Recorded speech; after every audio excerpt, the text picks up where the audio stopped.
कैसे पालते हैं, तो जो है आप लोग जरा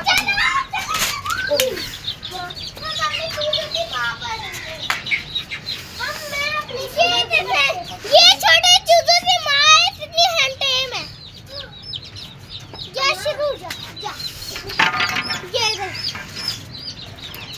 चलो ये हमने इंक्यूबेटर से चूजे निकलवाए हैं और ये हमारे इतने प्यारे प्यारे चूजे हैं। जाइए अब आप छोड़ दें।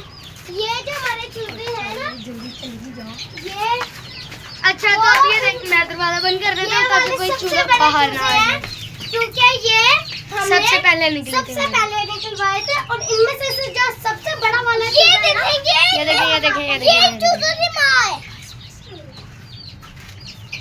अच्छा तो दोस्तों आज हम लोगों ने अपने साथ ना इन चूजों के साथ हम लोगों ने बटेर भी रखे हुए हैं, क्योंकि मेरे चाचू को जो है बटेरों का शौक है, इसलिए हम लोग वो ये बच्चे लेके आए थे। अभी आप माशाल्लाह देख सकते हैं ये कितने बड़े हो गए हैं।